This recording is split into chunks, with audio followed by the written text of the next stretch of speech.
Welcome to Real World Real Estate, where we will explore, examine, and explain the real process of buying or selling real estate. Here is your host, Stephen Clyde. Hi, everybody. Stephen Clyde here with RE/MAX Preferred, RE/MAX at Cherry Hill, your host of Real World Real Estate. And today we're going to do an episode of what's going on over there. And we're going to be talking with not only one of the top agents in Boston and Massachusetts, but one of the top agents in the country. I'm lucky enough to call her a friend.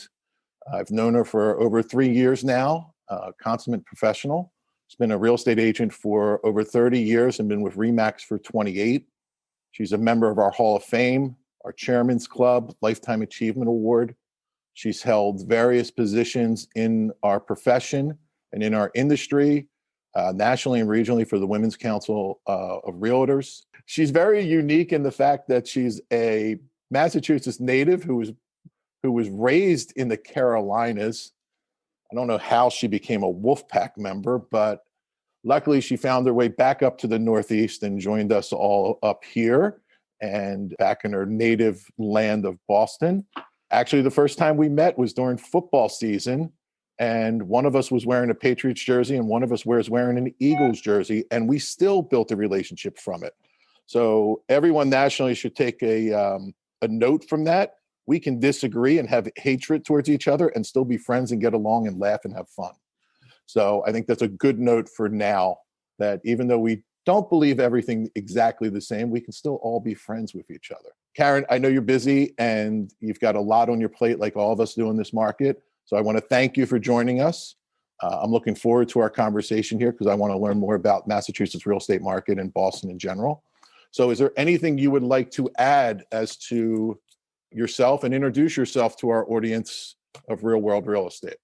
Well, Stephen, it's so nice that you would even invite me, and it has been fun becoming friends with you and how much respect I have for you as a business colleague as well. You know, we're so fortunate to have the brokers around the country that we do, that we can call friends.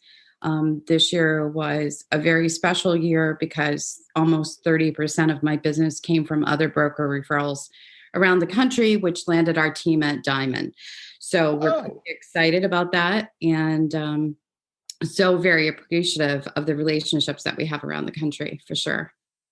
So everybody knows when she throws out that little diamond word, right? So this is the equivalent of I am a AAA minor league ball player and she's in the major league starting for the World Series champions. That's the difference between us right now. But that's awesome. And that's amazing. That's a really hard number to hit. It takes a lot of effort, a lot of professionalism, and a lot of work to get there. So congratulations. You should be proud and your whole team should be proud. That's awesome. And you put a new kitchen in at the exact same time of achieving that. Well, you know, it was a pandemic year. I was bored and I saved a lot of money from traveling. So let's talk a little bit about the Boston area and Mass as a whole. You know, coming from New Jersey, first of all, I love Boston. It's one of my favorite cities. I think we're almost like twin cities between Philly and Boston. We're the exact right size. We have great energy. We have great soul, great neighborhoods.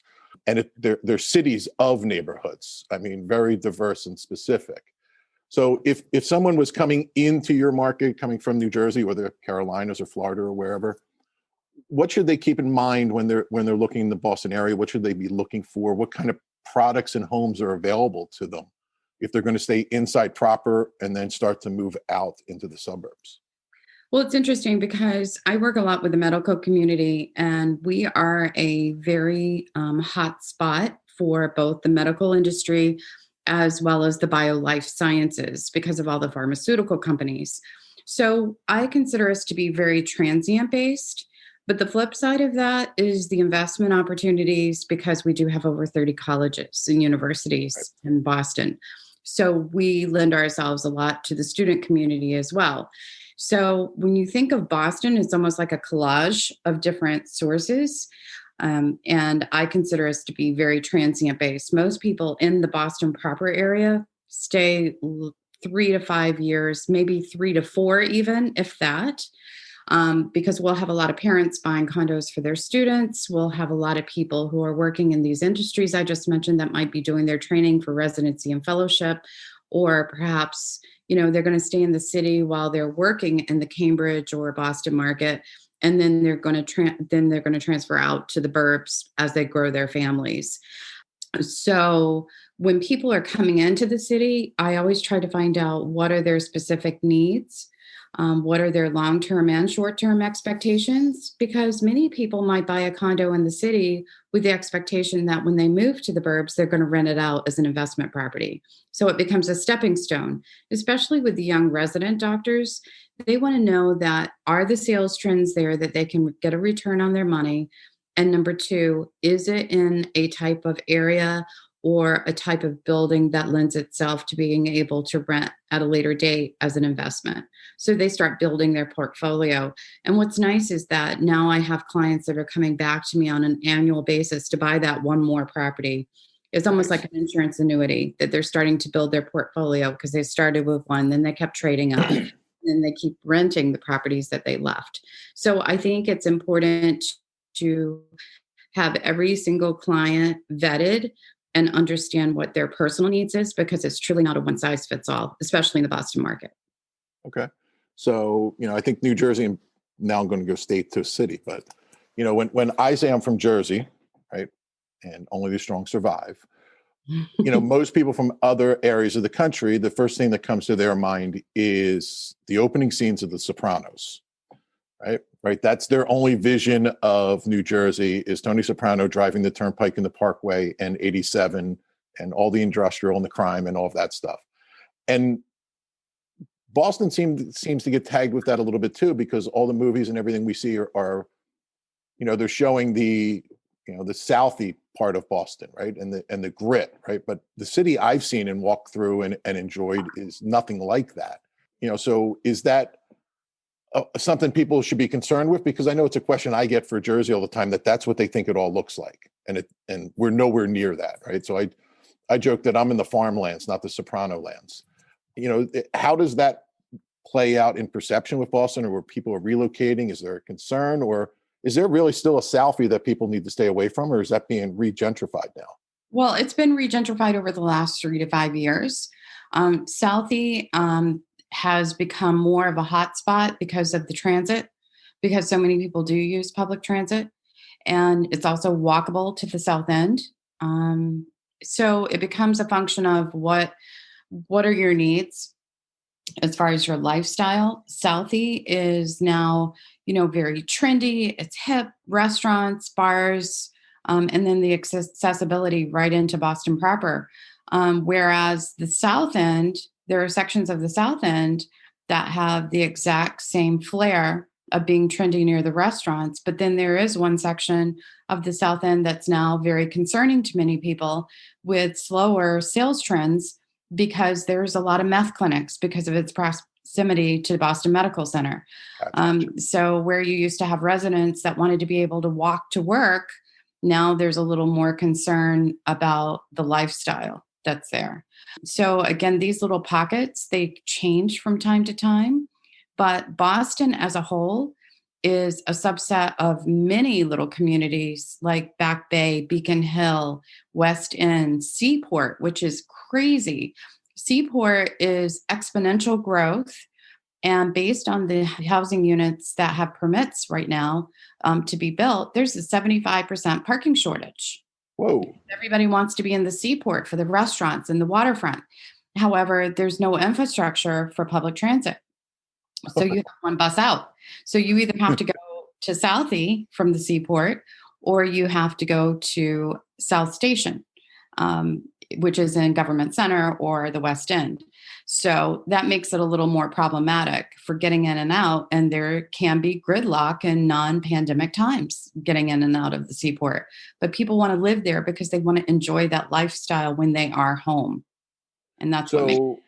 Give me a little guidance, right? Reference point for Seaport. So the last time I was in Boston, took the water taxi from Logan over to Rose Wharf Hotel. So if I'm at the hotel, is that west of me? Or is that east, going back towards the tunnel? Kind of east of you. It's actually a little jog off of that. You can see all of Seaport from the Wharf Hotel. Okay. It's just right across the bay. It's everything you see across the bay to the right. Okay. Now it makes sense. So that would be towards the tunnel, right? Going from Boston proper into Logan. No, it would be the opposite direction. The opposite direction. Okay. All right. That's fine. Okay. See, I don't have a real good sense of direction, right? In Jersey, we have no idea of direction. Town, Stephen. Because even when we're going north to go to the shore, we still say we're going down the shore. So we have no sense of direction at all. You're just going to what's that? Just going to the water. In the water, right? Right. And that's the other cool thing for our regions, right? We have our own language that is unique to us. I guess other parts of the country have it, but ours is more specific. So the Jerseyisms are, we go down the shore and then we go on the beach.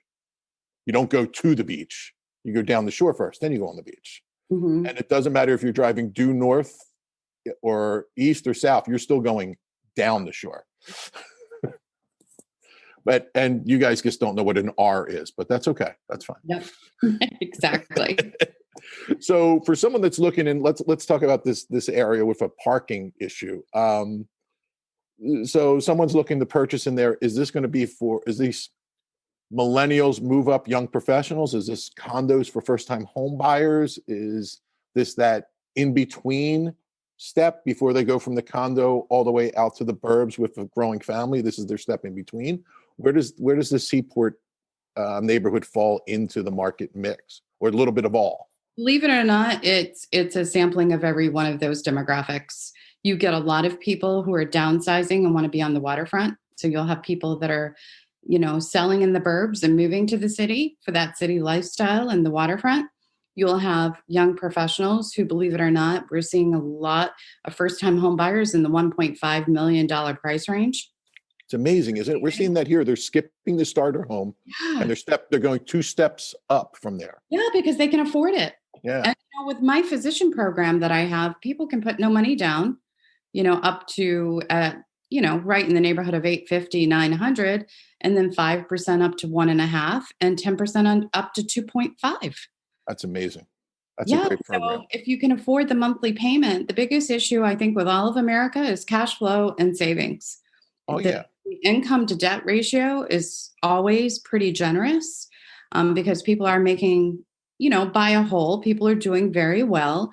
I think it's just always been the savings piece. And I think COVID has allowed people to save a lot of money this year. It's amazing how much money I've saved during COVID, right? I've spent more, right? Because it seems Amazon is here like 3-4 times a day. Same. But it's the other things, there's no bar bills or restaurant bills for the last 9 months. My dry cleaning expenses went down to next to nothing, right? She calls, do you have anything for me to pick up? It's like, no suits this week. Sorry. There are additional savings there. And I think it's interesting when we look at that, like where those revenues have moved. I have a really good client. We're in the process of getting ready to go to settlement on his home. And he's the director of logistics for L'Oreal Cosmetics, right? And their sales are down drastically that I never thought about, because women are buying less cosmetics now because they're not going out as much. But it's one of those industries I never thought of during this that's taking a hit, right? Whereas others are doing well. I haven't bought lipstick once this year. See, you're putting my client's job in jeopardy. I need you to go make some orders real quick. Oh, there's Amazon. Other things I can use L'Oreal. I still have to color my hair. So when buyers are staying in Boston, a lot in the Philadelphia market, what we see is we get the young professionals buy in. I always joke that they're buying the Friends TV show lifestyle, right? That's what they want. That's why they're in the city. They want all the walkability in the restaurants and the bars and the coffee shop and all. And they'll tell you for several years that, nope, we're never leaving the city. We're staying here. We love this lifestyle. Then they have their first child and they still are not moving. And then usually when the baby's turning about 5-ish, I get the call saying, can we go look at homes? Because they realize that, they need to start looking at schools now. And that private kindergarten in the city is $20,000+ a year. Is that a driving factor for people moving out of Boston proper? I mean, what is the school systems, the infrastructures, everything for family there? Is it conducive, or is there a major upgrade when you go outside the ring of the city, so to speak, and into the burbs? Well, you're right. It is a priority of school systems for sure. And those people that are going into private schools, they might move into neighborhoods for the value of the home or the sales price of the home. Most people prefer today, I'm finding that they want to put the money and the value of the home instead of the tuition. So if they can move into a good community that has a top ranked school in the state, then they're putting the money in the value of their home, which essentially, is their investment. It is their tax advantage. And they're hoping for good sales trends, down the road. My children went to private school, but I still stayed in a good community of good schools. In the event that I would not be able to continue a private school education, they would be in an excellent school choice. Right. So with that said, we'll see price ranges starting to go up in the burbs, because especially during COVID, the biggest thing was people were in too small of a space to be working from home, educating their children from home, wanting that outdoor space, which in the city, they didn't want to go outside and be around other people. So we saw those numbers grow double digits in different areas. I mean, we've got inventory now in Boston for rentals, for an example. There's over, I did the math this morning, 22,000 rentals available. And you've got to figure those are both a combination of professionals and students no longer in session. Well, yeah, because you've got what, MIT, Harvard, BC, BU. Am I missing one? Emerson, Northeastern, MIT. Right. Okay. Worth, so that's technology. We have over. That's got to be almost 1 million people in population that aren't present right now, for the most part, or a large percentage of them that aren't present right now. And then you have so many people that were either furloughed or working from home. And if they were young professionals, they're like, you know what? We can move back home with our parents and work from home, and maybe in another city or another town or even another state, and live for free. Yeah. So people are giving up their apartments, and with the moratoriums on evictions, it's the landlords that are hurting. But with that said, we're also seeing investors come in and start scooping up some of these condos and multifamilies. And if they have the ability financially to hold them, they're buying and holding because they know it's going to change again. So are they able to get values on those properties, or are those properties running into the same thing we're seeing here? I don't care if it's a $100,000 condo or $1 million to shore home, you're in competition with multiples at all times. You're never paying list price here, right? Yeah. Now we're in the situation of paying within $5,000 a list is the best deal you can hope for in our market right now. Well, let me give you an example. We're seeing as well people that want to stay in the city, but they want their space. So they want single family, and single family in Boston proper or downtown Cambridge, it's very challenging to find. It's just non-existent, right? Because it's so many multifamilies, because that's just what was built in the city. Multifamilies, condominiums, apartment buildings, things of that nature. So I just sold a 2-family in Cambridge that was listed for $1.4 million. And the buyers, like other buyers that came through and made offers, want to convert it to a single family because there's no single family space. Steven, they paid $125,000 over asking price to get this property.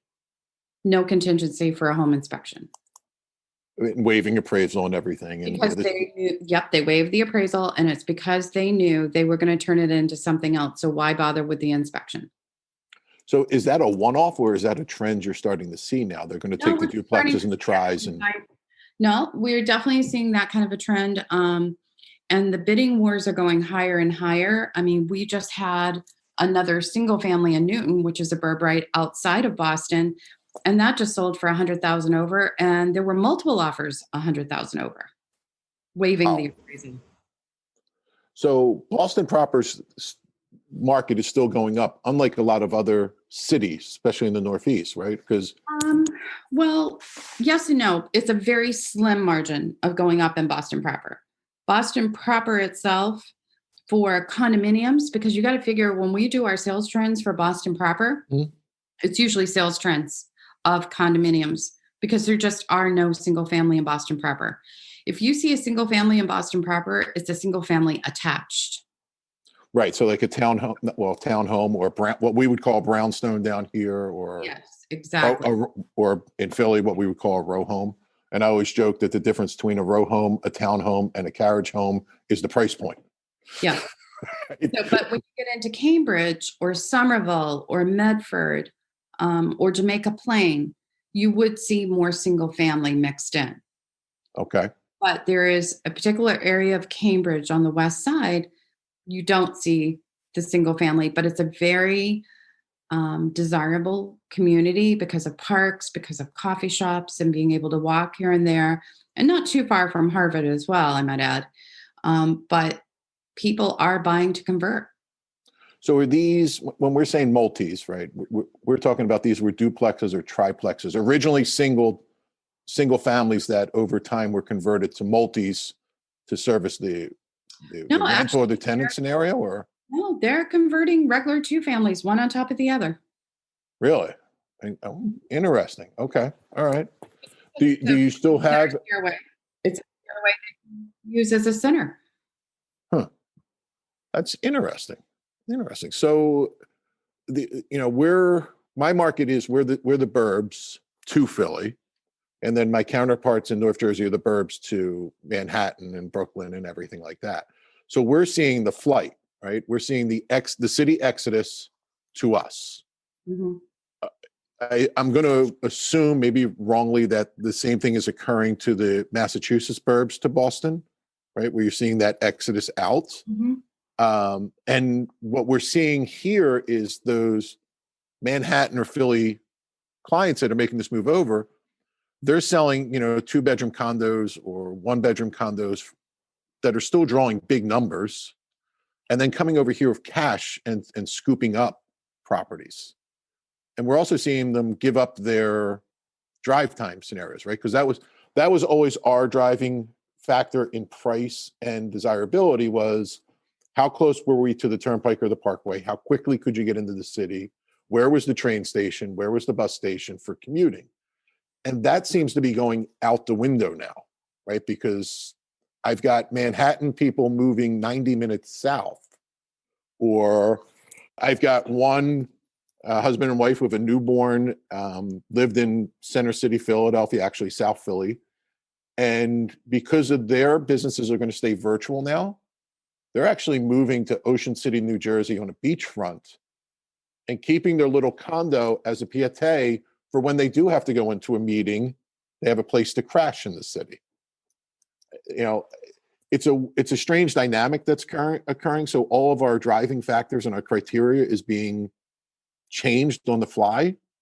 And are you seeing the same thing? So that person going out to Newton, who's selling their townhouse or whatever in Boston proper, is coming in with a much stronger position than a regular buyer that would normally be coming in or moving up?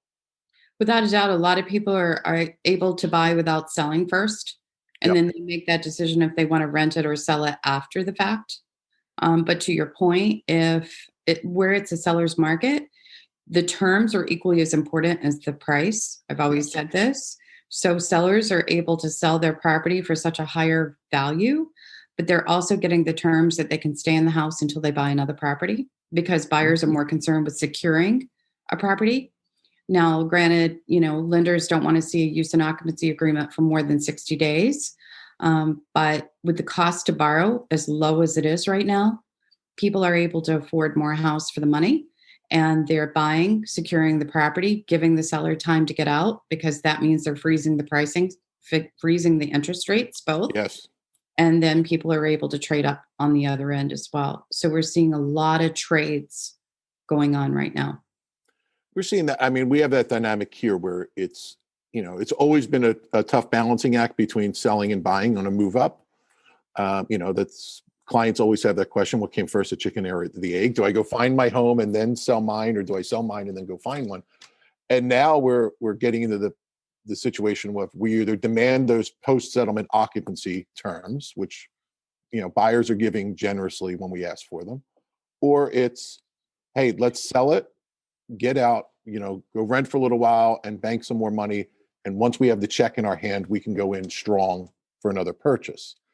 So we're seeing that exact same dynamic here, but where I think it's freezing out is a lot of times we seem to be, the market is freezing out our lower end true first time home buyers, right? The FHA 3.5% down, young plumber who's just getting started, in that $180,000 to $200,000 price point, they're done, right? Because no one's paying attention to FHA.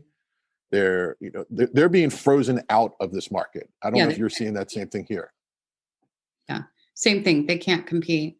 It's like 5% down buyers. You go, oh, geez, you feel bad. You want to help them. You really want to help them. But that logistically, it's going to be an uphill battle because anyone with 10, 15, 20% down, or those waiving inspections, waiving appraisals, they're going to win every time because it's in the best interest of the seller. Yeah, and we're seeing it on our upper end, especially because like I said, we're getting that exodus out of the cities where, I had it with a client 25% down, strong buyer, pre-approved, great, no issues. But we were losing out to cash buyers, and we were in the $1 million+ range because they were coming out of Manhattan or Brooklyn or New York, North Jersey, whatever, and just stepping in with huge sums of cash and knocking out what normally would have been the perfect buyer for most parts in a normal market time frame. So we're seeing even our 20% and our 10s and our 15s being knocked out of the game. Oh yeah, there's a lot of cash out there right now for whatever reason, whether people are taking cash out of their existing properties because now they can realize more equity. Mm-hmm. And it gives them that down payment they need on the other end. Because again, prices are, so healthy right now that sellers can take advantage of additional equities and put that down on the next house. And we're seeing some trade ups where their monthly payment's staying almost the same. Maybe they never refinance. Maybe they're still at 4.5% or 4% interest. Now they're realizing more gain on the sale of their house to put down on a higher priced house. That coupled with the lower cost to borrow, their monthly payment staying the same, and they traded up to a bigger house. Yeah, we're seeing that too. I just saw it with a Midtown Manhattan renter in a 2-bedroom apartment at $1.3 million. And my first question to the loan officer was, are they going to have payment shock here? And she actually laughed at me and she said, their rent payment is higher than their principal, interest, taxes, and insurance at the 1.3, 1.4 range. She said they're saving money. Mm-hmm. Is mind-boggling because I think we're going to see, that, as you're saying, some investors are betting on it, but we're going to see a glut of some rentals at some point in our market as these people move to home buyers and walk away from those high-end rentals in the city. You might be a little bit different there because of all the universities and the medical facilities and all, but if you don't have that market base to support those rentals, I think there's going to be a lot of markets that are going to see hits on that. What are your thoughts there? Oh, I agree. As a matter of fact, I have a colleague that I consider a good friend who is more in the commercial space, and we're in the process now of having forward thinking to what's going to happen to the distressed properties when they come up. Oh, yeah. So I think that's going to be something else that's maybe another 18 months down the road, because I don't think we'll see the effects for a while since foreclosures in the state of Massachusetts take a year. But it's unfortunate, but it's possible that will happen as well. What's really interesting, though, is that the inventory continues to be as in demand as ever. We have little to none. There are towns that have less than a half month's inventory on the market. Yeah, we have that too. It's incredible. We have, in the town of Shrewsbury, we have 0 condos on the market right now. 0, other than over 55 communities. 0. It's just mind-blowing. But it's to the point of most of these sellers as to why they're not coming on the market. They're like, well, where do we go? I've got $1.5 million buyers that are in specific towns outside of Boston. We can't find a house at $1.5 million, cannot find a property. And you, in a normal market in a 2018 to 2019, they would have had pick of the litter if they wanted, right? Yeah. So we have some new listings that came on here in Shrewsbury, for example, just this week. You can't even make an appointment. The appointments were booked the first day on the market. And with COVID, there's no overlapping appointments. So they're 15-minute slots and you can't get in for the next 4 or 5 days. You can't get in. The property will be sold. And, the other side of that is you have limited availability to go in and show a property because the sellers have nowhere to go for 3 or 4 hours. Right. Yeah, that's another issue. Yeah, there's another limit there as far as availability. And we're seeing the lineups. I don't know if you guys are seeing that either, right? I mean, it looks like, everybody's trying to get on Space Mountain in Disney World, right? During spring break or Easter vacation. And you're lined up 6 feet apart with your masks on, down the sidewalk, down the street, around the block, waiting, because you're right, they booked us in 15-minute increments, but the first buyer that went through is really into the property. So they're staying longer than their 15 minutes. And now everybody's backed up. And I think those lines and the limited ability to get in is feeding to the frenzy also, because it's creating that herd mentality. Like, oh, there's 20 people in line for the house. I better put in bid of X, otherwise I'm going to be out. And I think it's a self-fulfilling prophecy to some point, because there's some of these properties I've gone through and I'm like, I wouldn't even offer you asking price, but I know you're going to go over ask, but you're not even worth what you're asking right now. So it's a weird dynamic. Let's go into the technical part of buying real estate in Boston or Massachusetts. One, are you a lawyer state, right? So you are. So Yeah. every buyer is required to have an attorney for the most part? Okay. So Jersey's flipped that way. North Jersey, half our state is attorney required and half our state is optional. So your title? We're all my end of the state is title. The north end outside of New York is lawyer, and then the lawyers own the title company. So in our world, we write a proposal to purchase, not even a contract. Negotiate the terms, come to a meeting of the mind, then draft the contract. In a normal market. Now, in this market, because of speed of being of the essence, we've been going directly to contract, which is unusual for us. So when a buyer wants to sit down and write an offer with you on the condo or the single family in Boston or Newton or Shrewsbury, is it going directly to contract? Are you doing a proposal, a letter of intent? What does that look like to them? Sure. So we have a 2-contract step to a home buying process here. So our offer to purchase is legally binding to both parties. Okay. It's $1,000 deposit, and it basically outlines all the terms, the price, the closing date, the contingencies, whether there's an inspection or a mortgage contingency. And that is the basis point for the purchase and sale, which is signed after our due diligence period of inspections. And that allows us to modify the contract for any kind of terms that might have changed based on price or repairs and things like that post-inspection. With that said, the mortgage contingency does survive both contracts. So in our state, the only remedy at law and equity for a seller, if a buyer was to walk from the contract, is the deposits that are on the table at the time they walk. So if they walk after an offer, it's $1,000 typically. And if they walk at a purchase and sale, it's 5% of the purchase price. So let me pause you there, because I think now you just mentioned what I may have interpreted as a huge differential between us. So we're in a normal market, we're the 2-step process also. So it's a term sheet signed by the buyer. This is what I'm offering to pay. This is my down payment. These are inspections I want. These are my contingencies. This is a layout of all my terms, but it's not in legalese in a contract form yet. We submit that. Once we negotiate all those terms out and everybody comes to a meeting of the minds, then we draft the agreement of sale. But we go under contract with full agreement of sale before we even book an inspection.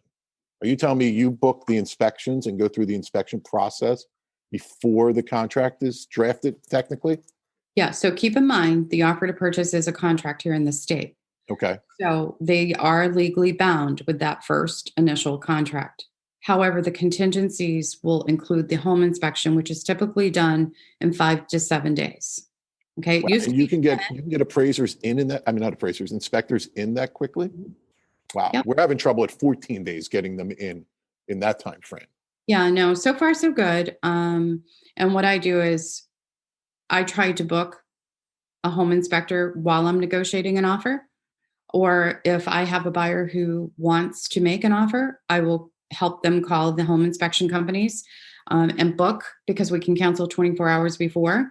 And that becomes part of my negotiation with the seller's agent, is to be able to say, hey, Stephen, with this offer, we are prepared to do the inspection as early as tomorrow. So your seller's not on the hook for a due diligence period. So now the $1,000 is basically a due diligence deposit for the most part. It's similar to like what Renee and them do in the Carolinas. It's sounding like, right? You're paying for the due diligence. Is the house, as the seller, then I accept that offer sheet, we sign in, it's binding to us, and now we're going into due diligence. Am I off the market, or am I looking for backups at the same time from the seller? You're off the market, but you can. So we have two different statuses. We have what we call contingent, CTG, in our MLS, AG under agreement. CTG means it's on deposit, subject to certain contingencies, whether it's inspections, purchase and sale, those type of things. Under agreement, completely off the market. It was being abused by brokers, the CTG. So now it automatically converts after 14 days in our MLS system. And the reason agents were using the CTG was so that all the third-party ancillary sites would still pick it up as being an active listing. Yeah, that makes sense. I could see that. We're a lot different than North Carolina, and I am familiar with North Carolina because I've had a lot of referrals from people moving from there who were selling their house, and I had to keep that in mind when they were buying here to line everything up. But also, I was originally licensed in North Carolina back in the late 80s. So their due diligence period can be right up to like a week before closing, which I find to be unfathomable. And their deposit money is very minor, like $1,500. And my concern there is what happens when the buyer backs out the week before closing and the seller has already bought another property. They have a moving van loading up their house. They've enrolled their children in other schools.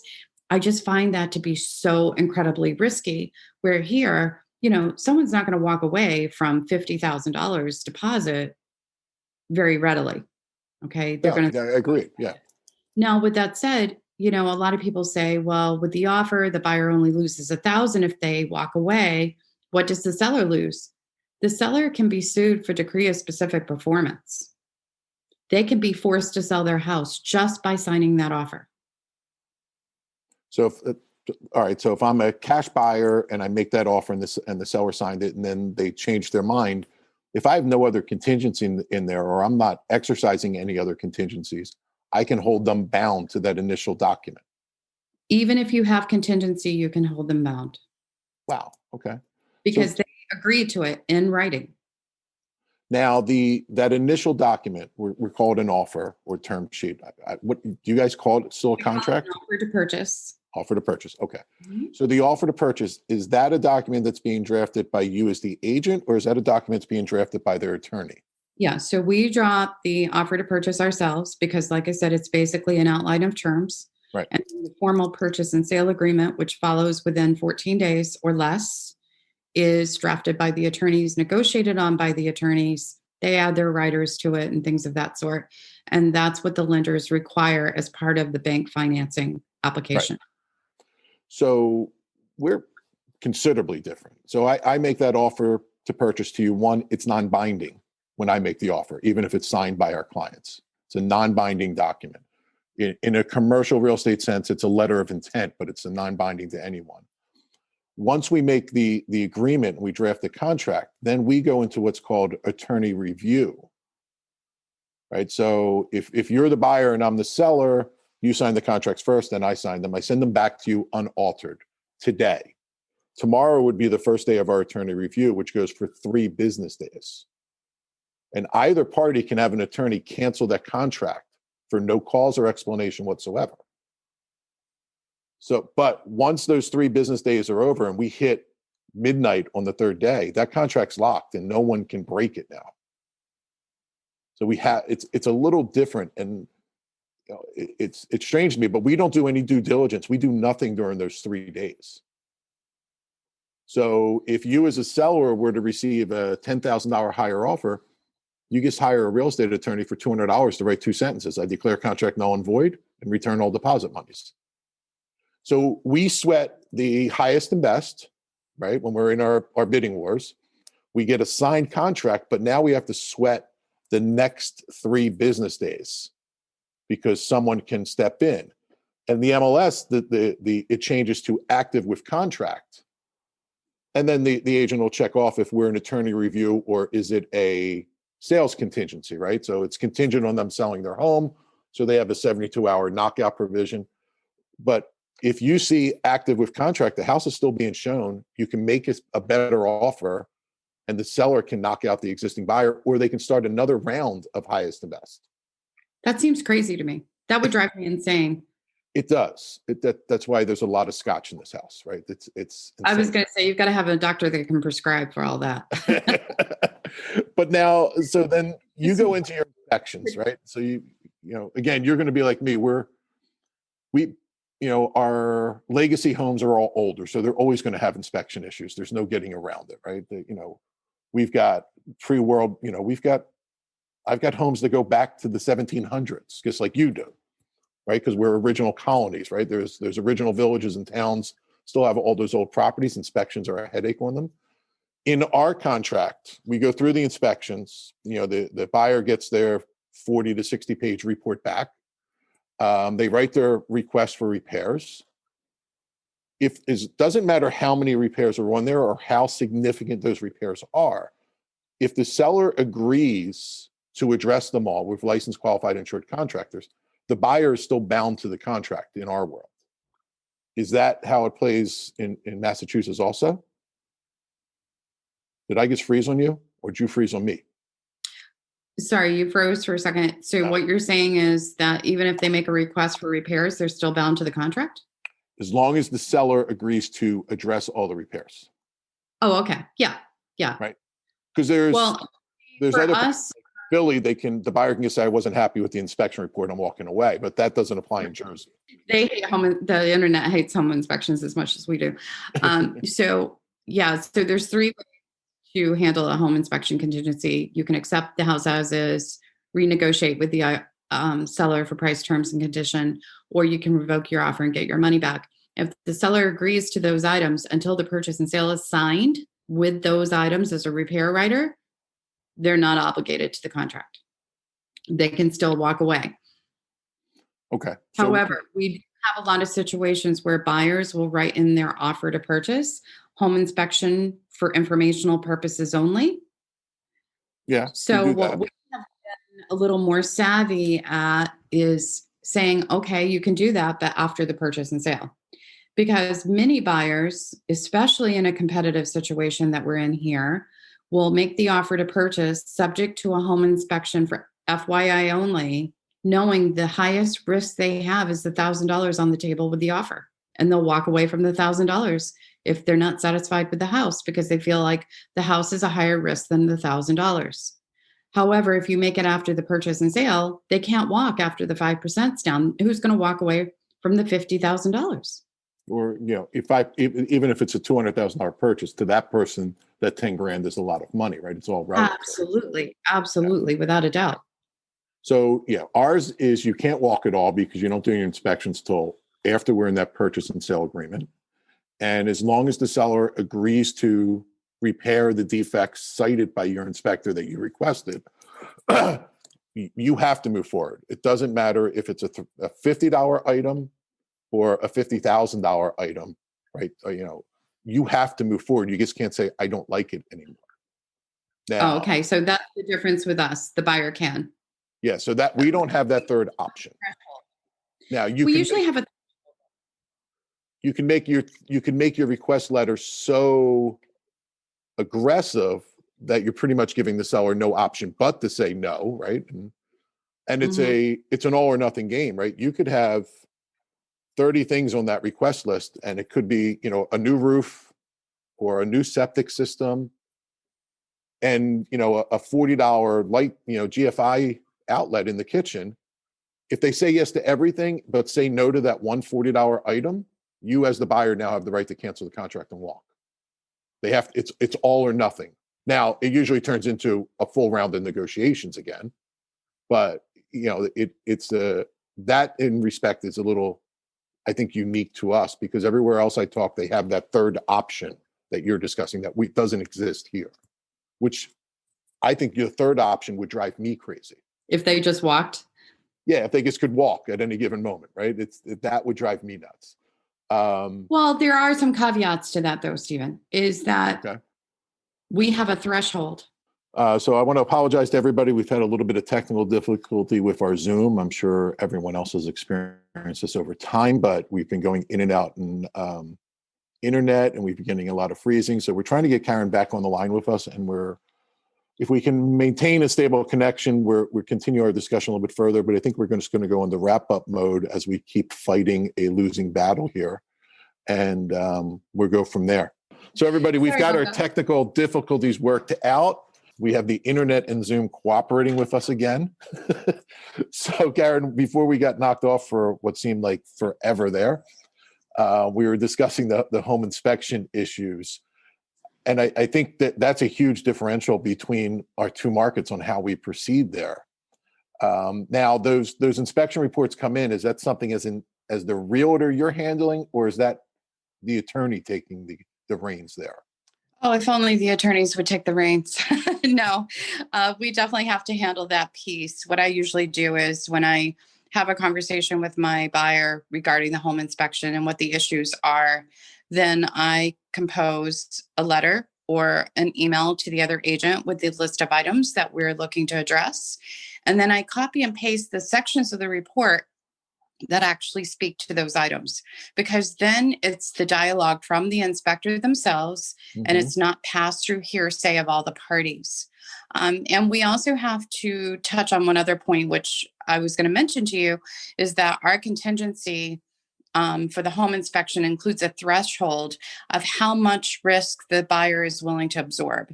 So generally, we might put in that the home inspection is not to exceed more than $1,000 worth of repairs, or the buyer has the right to revoke the offer. When we're in a competitive situation, we might put $5,000, $10,000, even $20,000 worth of repairs. Because if I'm showing the property and I'm putting my own eagle eye on it, if I see that the furnace or boiler is 30 years old, I know that's going to need to be replaced. I know what an average cost is of that. And I'm able to say to the seller, basically on behalf of my buyer, look, we already know these things exist. We're not going to come back to you after a home inspection and ask for that to be a credit or a consideration after the fact, because we want them to know that we are a solid buyer, that we are being as competitive as we possibly can. And we might put in that threshold $15,000 at that point for a furnace and hot water heater combined. So that really helps. Or maybe I'll buy a home inspection from my buyer, a home warranty from my buyer, and that will afford them some ease of mind for $350 that they're not going to have to replace anything the first year they're there. We've done that, and we've done it where we specifically mark in there that age alone does not constitute a defect. And also written in, because we like to make it the home warranty in there for our clients as well, and add in that any items covered by the home warranty are excluded from any home inspection request for repairs. And again, trying to make it now in this competitive market, in that proposal to purchase or the offer to purchase, are you seeing buyers upping that $1,000 deposit to make it look more attractive, to make it look stronger on the initial entry? Or is everybody just staying at the 1,000 is the flat rate and that's what everybody writes? Yeah, no, we do have that handful of buyers that'll put 5 or 10% down with an offer to purchase to show good faith. We've even had people ask for a purchase and sale instead of an offer to show even more sincerity in moving forward. So what we might do in that case is use we might even take our Mass Association of Realtors purchase and sale and fill it out boilerplate so that we can present a purchase and sale instead of an offer. We've done that as well. So even when you're going, let's say you do go through the normal process, that purchase and sale agreement, initially, is it the boilerplate from your board and then the attorneys are adding addendums and riders to it? Or are the attorneys actually drafting their own variation of it? We'll see a little of both. A lot of the attorneys have their own, but what we might do is if there's an offer deadline, because we're showing on a Friday, the offer deadline's not until Monday, call that listing agent and say, hey, who's the attorney on this? call that attorney and say, do you have a boilerplate purchase and sale that you use, or a specific rider that you attach to your purchase and sales? And then give that at the time of the offer. Okay. So really, I mean, you've really got to be fast. Urgency is everything in our market. I have every offer for every house I'm showing pre-written before I get there, because all my documents are in dot loop on my phone. So all I have to do is share with the buyer while I'm standing in front of them. They tap their phone, it's signed, and then I can send it to the agent and put a 2-hour window on it. And I've won a lot of bids that way by just being urgent and getting it done very quickly. Well, yeah, I think in this market, that is absolutely the name of the game. And in any market, for the most part, once the buyer is ready to write the offer, we need to act in a timely fashion, because even in a normal market like 2017 or 2018, I always found that a house can sit for 90 days, but once you're about to make an offer, for whatever reason, it seems like every buyer is now notified you're about to write an offer. And it becomes the most popular home in the state then. Yep, it happens so many times, and buyers can't ever believe that's happening. I know. I literally had it over the weekend. Overpriced home, right? We know that if you've been sitting on the market for 6 months in this market, you have a pricing issue, obviously.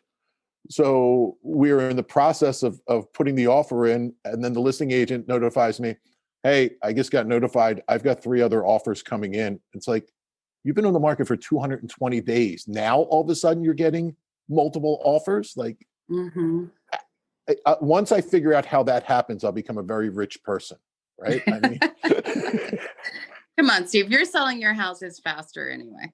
We are. We're down to hours now. It's mind-boggling. And it's mind-boggling to me where those initial offers in. The fact that buyers aren't even waiting for highest and best anymore. They're coming in their initial offer 10, 12% over ask. Well, I think they have to do that. In this kind of market, I think that's imperative, because you don't know if you're going to get the second chance, because the sellers have the right to negotiate with one, negotiate with all, ask for highest and best, or just accept one out of the pile. So you don't know where the seller's head's going to be at. So if you're able to give your highest and best in the beginning, I think it's better, because I tell my buyers, if you could have come up that other $10,000, but you didn't, and you didn't get that second chance, you're going to be kicking yourself that you didn't do it before.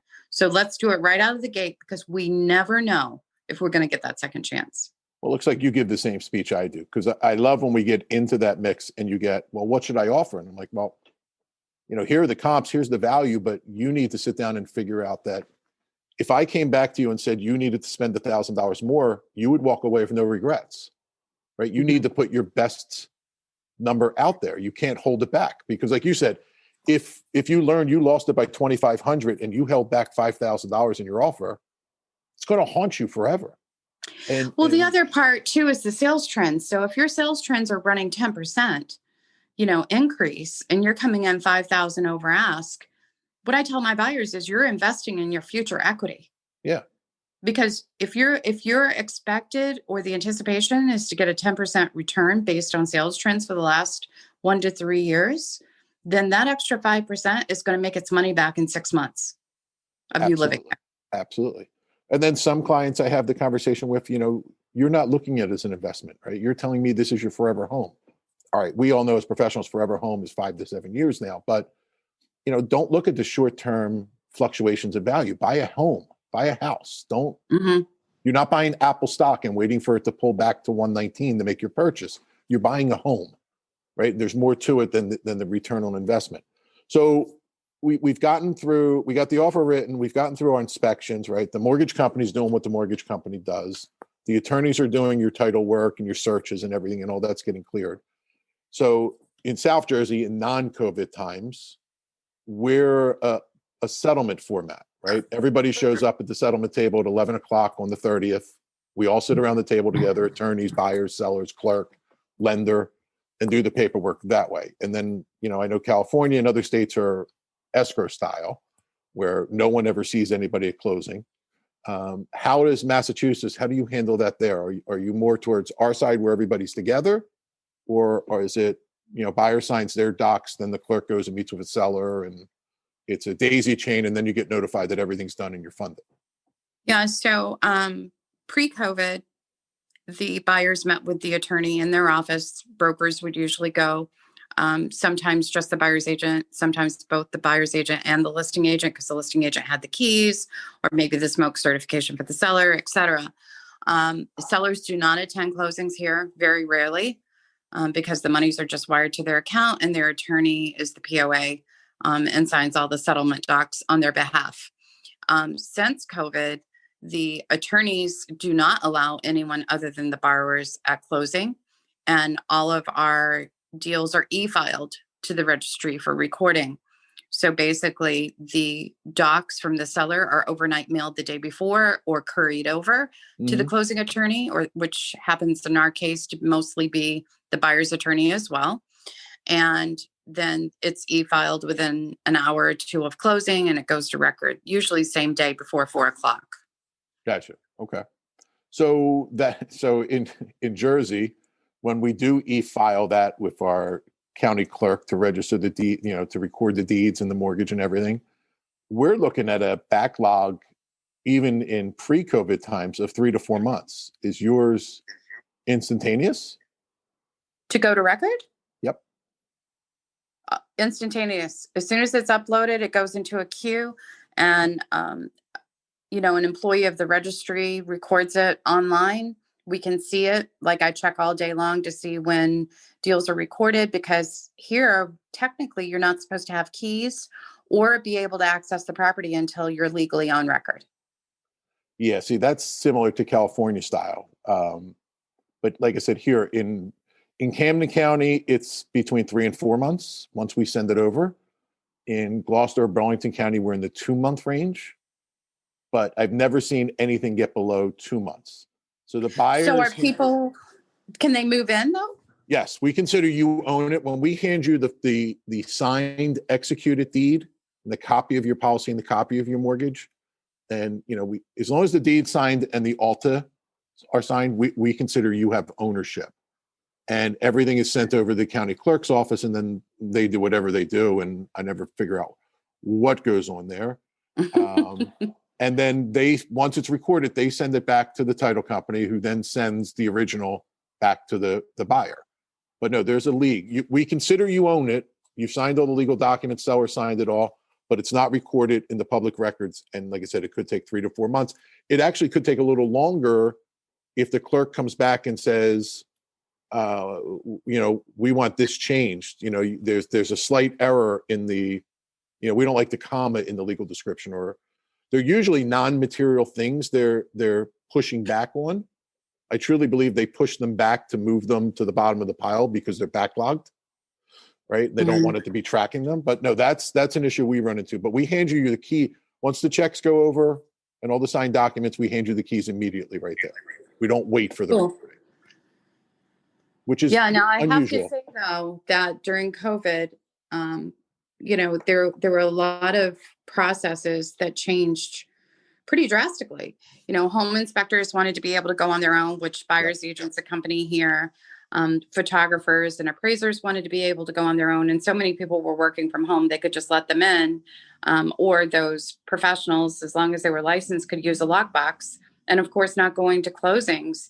And I figured that between the shutdown at the beginning of March and mid-April, when my assistant was on maternity leave, I literally saved 180 man hours plus of tasks I no longer had to do in person. And everything flowed anyway. Before you go to settlement or closing, so down here, the local municipality does what we call a certificate of occupancy inspection, which is unique to each town as to what they require. But then their inspectors go in and may require or demand items of the seller prior to settlement. Do your municipalities do that secondary inspection too, or are they hands off? Hands off. So we get it in some towns. In my adjoining town where I live, it's what we call smoke inspection. So the fire marshal goes in and checks for a fire extinguisher, carbon monoxide, and smoke detectors are a code. In the town I live in, the fire marshal does that inspection, but then the construction office goes through and does a code inspection, just like if it was new construction. So at that point, if they find that you built an addition or you finished your basement and you didn't pull permits for that, they will require you to do so at that moment and make the code repairs. Otherwise, they will not allow you to go to settlement. That's interesting because we have a lot of people that finish basements here and they don't pull a permit when they do it, which so do they're we. supposed to. So do we. This is how they catch them, though. Yeah. So sometimes they're caught in some towns, sometimes they're not. And, as a listing agent, you have to be careful. And as a buyer's agent, you have to do proper disclosure anyway. And I have my sellers fill out a seller's description of property that says if they've done any work that required a permit, if they did or didn't, just so that it's always properly disclosed. Because I think that buyers are willing to accept what they know, but their back gets against the wall when they find out things on their own that were not disclosed to them. So I say, buyers are going to harborize, so tell them everything up front. It's the safest course always. But we do have the smoke certifications. We have a septic certification for private sewer. But as far as codes, we do ask that if there's any permits that we see, the closed permits, like I have a seller right now who's had a permit to do an addition, but it never got closed out. So now he's chasing down the building inspector to make sure it gets closed out prior to closing, because our purchase and sales say if there are any open permits, the seller is responsible to close them. Yeah, we the language doesn't exist because we have that secondary mechanism that it happens separately. And no one has control over it, right? I joke with my clients that, how tough is the inspector going to be? I said, it depends on what mood he's in that day. I said, I've seen them where they walk in and they're gone in 2 minutes and they sign off. And I've seen them, they're in a PO'd mood because the big national developer just beat them up and they couldn't fight back in that one. So they're going to take it out on you in the kick the cat syndrome. So it's a unique inspection that it's another one we have to wait on. So interesting, the differences, slight similarities, but significant differences. It always amazes me when I talk to agents around the country, how we all do the exact same thing. We basically do it the same way in broad strokes, but when we get down to the details, how different we actually all are. Yeah, that's true. That's true. So the areas you're covering, so if anybody listening to the podcast is thinking about or knows somebody in the area that's looking to buy or sell, what area should they be if they are interested in, should they directly contact you for?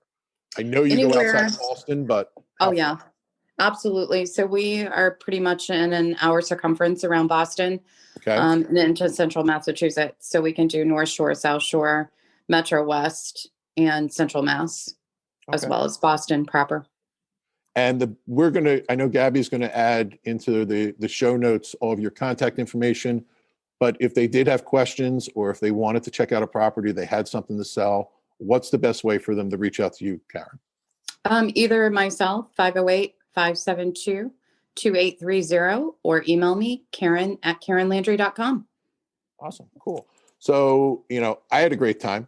We're going to St. Augustine this year, right? Amelia Island. It's Amelia Island, right? Amelia Island, right? I'm sorry. Which is near St. Augustine, right? I think, right? I'm trying to remember back. So I look forward to seeing you there. Hopefully I can see you before then, besides just Zoom. And anyone that knows anyone in the Boston area that needs a real estate agent or just needs some guidance, Karen is who I would hand my family and friends to and the people I love and care about. Or even myself, if I was moving up there, I would put myself in her hands to handle the transaction. And to put in perspective, when she mentioned she's in Diamond Club, that's roughly the top 800 RE/MAX agents worldwide out of 133,000. So anyone that reaches out to her, you are in the hands of the top 1% worldwide of all realtors. So don't miss that opportunity if you're doing anything in the Boston surrounding area within 1 hour of Boston, as Karen mentioned. So I thank you very much for taking your time. I appreciate your patience during our technical snafu. It's better than the one I did with Renee because we were 20 minutes in before I realized I wasn't even recording the conversation. And listen, hopefully we can have a cheering Zoom meeting when we get into March Madness, and it'll be Go Villanova. And I'll root for the Wolfpack as long as they're beating Duke or the Tar Heels. But if they're against Nova or Miami, I just can't do it. I'm sorry. Yeah, always Wolfpack. Our favorite chant was "Sit down, Dean," because Dean Smith was the coach of Carolina when Michael Jordan was playing. Michael and I were same year. Do not do the math. Well, you were there during the We Hate Christian Laettner time frame, right? I mean, was Laettner? I don't remember post you? him. I'm He sorry. He might have been after you, Laettner. He was at Duke actually. So Yeah, so no, it's easy to hate. we were NC State was arch rivals with UNC Chapel Hill for sure. For sure. Oh, yeah. I was during the Jimmy Valvano days. Oh, come on. Jimmy V was the best. I mean, you got to love Jimmy V. Yeah, he could be nasty, but he was an entertainer. That's for sure. That was sure. That's not nasty. That's just the Italian hot blood. Oh, okay. I guess you could call it that. So I joke. So my father's Scottish, my mother's Italian. So I have nitro and glycerin running through the exact same veins. So you never know when the two are going to clash with each other and the explosion comes. Well, a lot of people are surprised to know I'm Portuguese. So yeah, I share that passion, Stephen. It's that same Mediterranean hot blooded where I find that we're blunt, we're direct, and I tell everybody, you will never question where you stand with me. You know, if you have a question where you stand with me, then there's a serious issue in your perception of reality of what's going on around you. I just call it passion. Passion. I'll go with passion. So you jump on your next meeting. I really do appreciate the time. Everybody remember to reach out to Karen Landry and her team. It's a strong, powerful team up there. And I'll see you soon. Stay safe, practice social distancing, and talk to you soon. Thank you so much, Stephen. Be well. You too. Bye.